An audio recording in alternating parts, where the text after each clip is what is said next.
Muy buenos días tengan todos ustedes, hermanos. El día de hoy vamos a tratar dos temas en uno. A propósito del Día Mundial de la Religión y del Día Internacional del Abrazo, hemos creído conveniente analizar ambos temas y encontrar, como que lo hay, el íntimo nexo entre los dos temas. La religión es un tema muy polémico. Hay una gran mayoría de personas en este planeta que tiene una religión, que cree en un Dios o en varios dioses. Y esto es bueno y es malo a la vez. Vamos a analizar esto.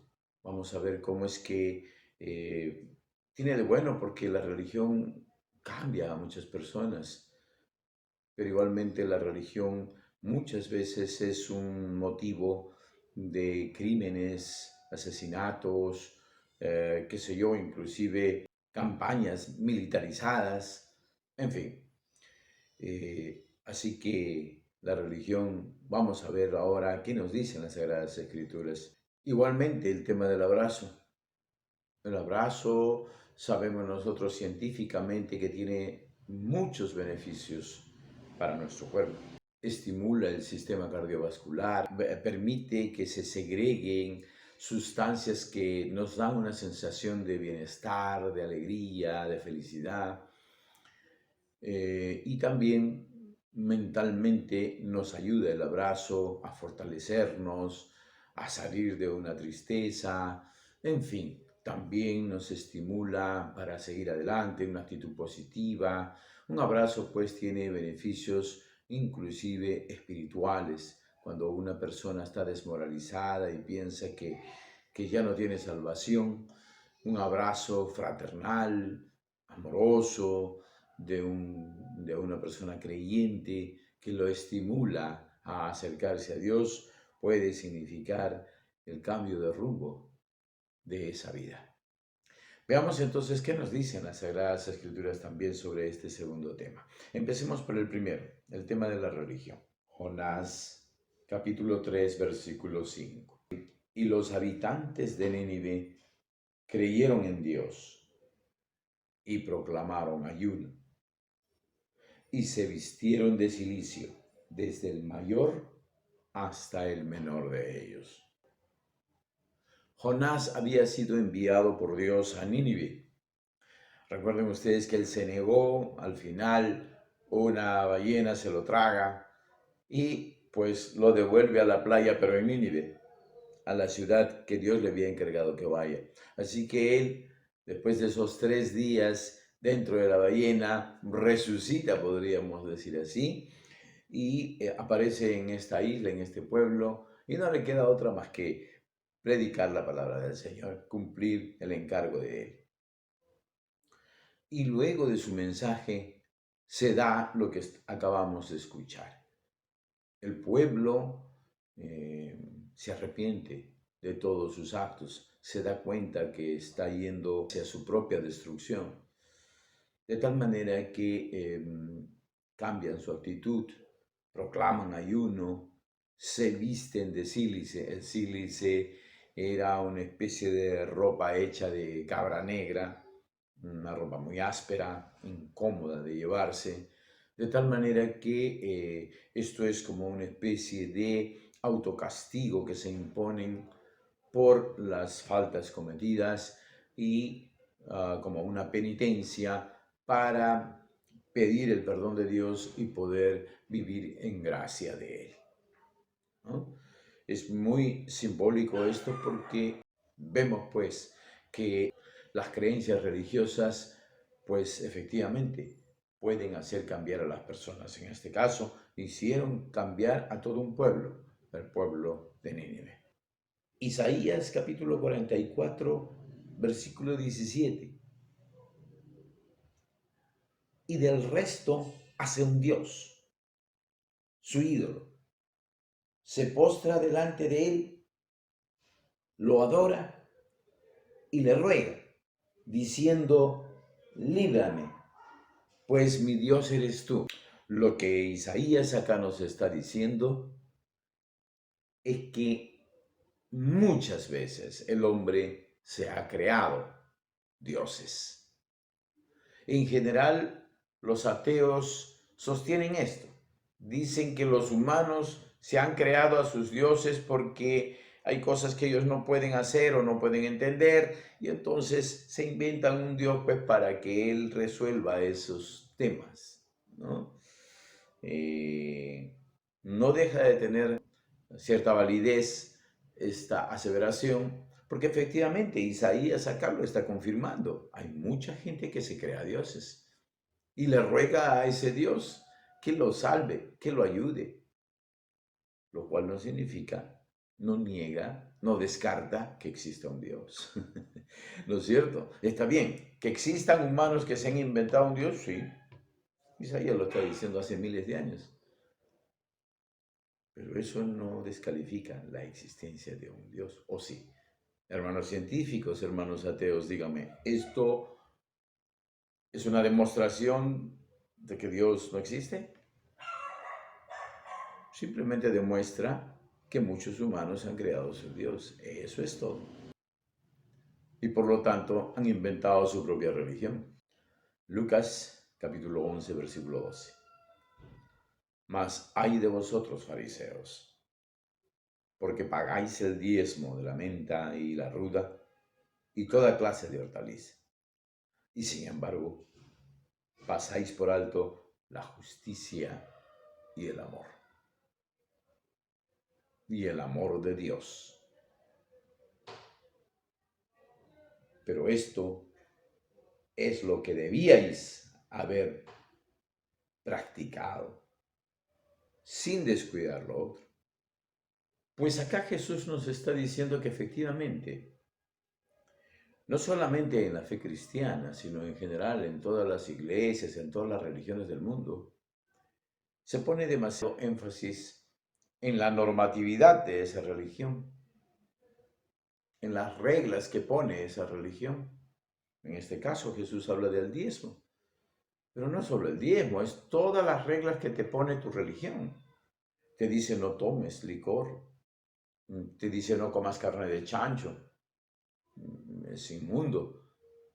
Te dice hay que descansar los sábados, te dice no puedes vestirte con ropa indecente, no puedes hablar con gente desconocida. En fin, cada religión tiene sus normas y resulta que la gente se concentra más en esas normas, como en este caso en el diezmo, y no va a lo fundamental de su religión.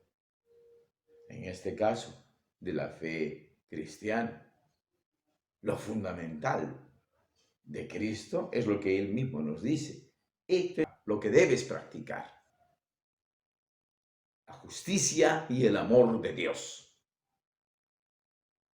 Los mandamientos de Dios. Que al final Jesús lo resume en amar a Dios y amar al prójimo y amarte tú mismo. Eso es lo fundamental. No descuides lo demás. Si tu iglesia te impone ciertas normas, que hay que ir interdiario todos los días, que hay que ir una vez a la semana, que hay que leer la Biblia, o no hay que leerla, qué sé yo, no, o sea, cada iglesia te impone ciertas normas, está bien, eso hay que cumplirlo, pero eso no es lo fundamental. ¿Ok? Deuteronomio capítulo 33, versículo 27. El Dios eterno es tu refugio, por siempre te sostiene entre sus brazos. Expulsará de tu presencia al enemigo y te ordenará que lo destruyas. Esta lectura es un pasaje muy hermoso. Nos muestra un Dios maravilloso, muy amoroso, porque dice, el Dios eterno es tu refugio por siempre. Te sostiene entre sus brazos. Te sostiene entre sus brazos. Sí, Dios es amoroso. Dios te abraza, te acariña, te engríe. Dios es así. Y obviamente te da fuerza y fortaleza para luchar contra todo tipo de enemigos y de adversidades. Dios también abraza. Y el abrazo de Dios, por supuesto, es infinitamente indescriptible, maravilloso y el mejor de todos. Proverbios capítulo 15, versículo 13. Entonces Esaú corrió a su encuentro y lo abrazó, y echándose sobre su cuello lo besó y lloraron. Esaú había vendido su titularato, su primogenitura, a su hermano. Él era el heredero por ser el primogénito, pero por un plato de frijoles, como se dice, pues le cedió ese poder, esa potestad a su hermano Jacob. Y bueno, pasó el tiempo y había pues problemas entre ellos, por supuesto, porque al final él como que no está muy contento con lo que hizo y había cierta bronca entre ellos. Sin embargo, luego de un tiempo ocurre este pasaje muy descriptivo. Se encuentran los dos, Esaú ve a su hermano, corre hacia él, lo abraza y lo besa. Y ambos lloran, porque saben ambos que ambos cometieron un error. Y ese abrazo y ese beso es un símbolo de reconciliación, de reencuentro espiritual entre los dos hermanos. Maravilloso ejemplo para todos nosotros. ¿Qué más se puede agregar? Marcos capítulo 10, versículo 16. Y tomándolos en sus brazos, los bendecía, poniendo las manos sobre ellos. Jesús mismo prodigó abrazos. En este caso, nos relata el pasaje del abrazo que daba Jesús a los niños. Le traía muchos niños, inclusive los apóstoles a veces los querían apartar porque los niños son traviesos y saltan y gritan.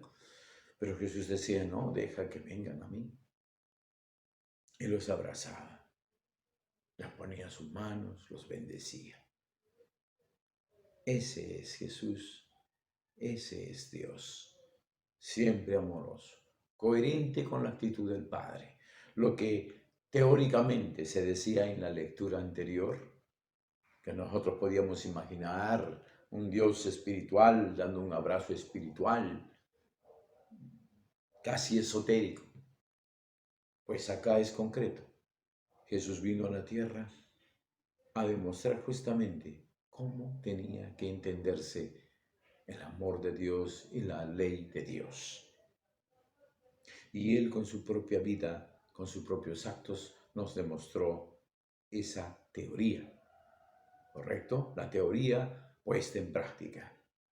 Y en este caso, el abrazo con todo lo que significa para el que lo da y el que lo recibe. Aleluya. Gracias, Jesús. Lucas 18:20. Así que emprendió el viaje y se fue a su padre. Todavía estaba lejos cuando su padre lo vio y se compadeció de él. Salió corriendo, lo abrazó y lo besó. Este fragmento es de la parábola del hijo pródigo. El hijo amado por su padre decide pedir su herencia, irse a disfrutarla. Se la gasta en mujeres, vicios, etc. Y cuando menos se da cuenta, ya no tiene dinero. Viene la pobreza, viene el hambre, el sufrimiento y también el arrepentimiento. Decide regresar a su casa con su padre, todo avergonzado y acongojado. Y el día que se aparece a lo lejos en la hacienda de su padre lo ve, porque su padre todos los días salía a la parte alta para ver si su hijo regresaba. Así es un padre. Así es Dios también. Todos los días, desde lo alto, sí, a ver, tú te apareces. Que el padre de esta parábola apenas ve que tú vayas Él va a ir corriendo hacia ti. Dice que el Padre lo vio, fue corriendo, lo abrazó y lo besó. Nuevamente el abrazo, como símbolo de amor, de perdón, de reconciliación. En el caso del Hijo, de arrepentimiento y de amor. Así que sería bueno que empecemos a entender de una vez por todas lo que Jesús vino a explicarnos. Jesús vino a explicarnos que la religión es importante, la fe en Dios, la creencia en un Dios es importante. Y no importa si tú le llamas Jehová, Yahvé, Alá, qué sé yo, Krishna, Shanti, Tao, no importa. Lo importante es que tú, esa fe que tienes en un Dios, la lleves a una práctica de amor, de abrazo, de estar dispuesto a perdonar, de estar dispuesto a dar, a compadecerse, a tener misericordia con el prójimo. La religión tiene muchos aspectos positivos, pero como decíamos al comienzo, tiene muchos aspectos positivos. Pero el aspecto negativo es el fanatismo en el que se cae. Cuando la persona cree que él o su iglesia son los dueños de la verdad, son los únicos hijos de Dios, santos y salvos, y que todos los demás ya están perdidos, van a ir al infierno y están totalmente equivocados, ¿verdad? Desde el momento que crees tú tener la verdad absoluta, estás equivocado, porque el único que tiene la verdad absoluta es Dios. Nosotros los humanos podemos acercarnos. Mientras más nos acerquemos a Dios, más nos acercaremos a la verdad. Pero no podemos llegar a la verdad absoluta. Y por lo tanto, somos proclives a equivocarnos muchas veces, a cometer errores. Todos nosotros. Y si entendemos eso, entonces será mucho más factible que estemos dispuestos a darnos un abrazo entre todos los humanos, independientemente de la religión que practiquen. Y por supuesto, no solamente la diferencia de la religión, sino la diferencia política, la diferencia hasta del equipo de fútbol. Porque ese fanatismo que la persona tiene, ese es un veneno que impide justamente que los humanos podamos conversar, dialogar, tomar acuerdos para avanzar y tener una vida mejor, una sociedad mejor. Está en nuestras manos. Regresemos a lo fundamental. Regresemos a la justicia y al amor de Dios. Un buen fin de semana. Bendiciones, hermanos.